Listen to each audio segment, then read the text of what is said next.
I grew up in a small town called Willow Creek, nestled deep in a valley in western Oregon. There wasn't much in town besides forests and a few old coffee shops. So, when we were young, my friends and I found ways to entertain ourselves by exploring forgotten places, mostly abandoned factories or old storage warehouses. We loved the thrill of adventure, even though we knew it wasn't safe. One day, we heard rumors about an abandoned wooden house deep in the forest, near Silverwood Lake. No one knew the exact address, but people called it Mrs. Stone's house. It once belonged to a wealthy family in the early 20th century, but mysteriously disappeared from maps. Some said the family left after a tragic accident, while others believed the house had been haunted for decades. Either way, for us, it was the perfect spot for a late-night adventure. That night, there were 7 of us: me, Liam, Rachel, Noah, Ellie, Zach, Mia, and Sam. We brought flashlights, a few cans of beer, and an indescribable sense of excitement. The path to the house was rough, overgrown with weeds and thorny bushes. When we finally arrived, the house stood under the dim moonlight, its windows shattered, roof caving in, and wooden walls rotting. It looked as though no one had set foot there for decades. We entered through an unlocked front door, and the floor creaked beneath our every step. Inside, it was pitch dark and freezing, with a musty smell that filled our lungs. The house had 2 floors, but most of the furniture was destroyed. On the ground floor, all that remained was a long, dust-covered table and a few broken chairs. But what intrigued us the most was the basement below. A wooden staircase led down to the basement, and of course, being reckless kids, we decided to go. The basement was divided into 3 small rooms, each shrouded in darkness. The first room we entered was filled with rotting wooden crates, a few broken chairs, and a torn-up rug. We sat down, cracked open our beers, and started chatting.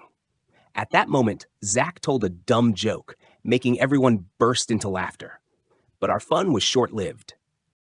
Suddenly, a loud noise echoed from somewhere in the basement, a sharp clanging sound like metal crashing against metal. We all stopped laughing and looked at each other, our hearts pounding. At first, I thought maybe someone had accidentally knocked something over, but no one had moved. Then, Rachel, Noah, and Ellie screamed and bolted up the stairs, leaving me, Zach, Mia, and Sam behind. We tried to act tough, but in reality, we were all terrified. However, no one wanted to admit it. In the end, we decided to investigate the source of the noise. Holding our flashlights up, we cautiously moved toward the last room, the one we hadn't dared enter earlier. This room was much smaller than the others, and the first thing that caught my eye was an old dresser. Its mirror was cracked, with strange reddish stains smeared across the surface. At first, I thought it was paint, but as I got closer, I realized it was sticky, as if it had been freshly applied.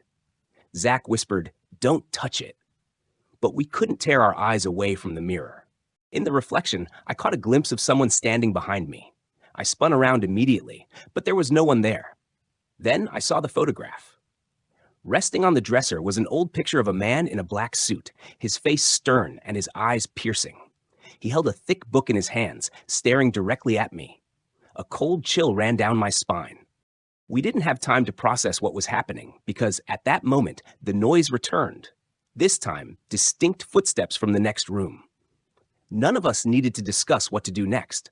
All 4 of us bolted out of the basement, raced up the stairs, and sprinted out of the house. Outside, Rachel, Noah, and Ellie were already waiting, their faces pale. None of us spoke the entire way home. As I glanced back at the house from a distance, I could swear I saw a faint light flickering in one of the windows, even though we were sure we hadn't turned on any lights inside. After that night, we never spoke about it again. A few years later, I returned to the area and discovered that the house had burned down. Nothing remained except ashes and the foundation. I don't know if anyone ever investigated its history, but I've always believed that house held a secret, one better left undiscovered.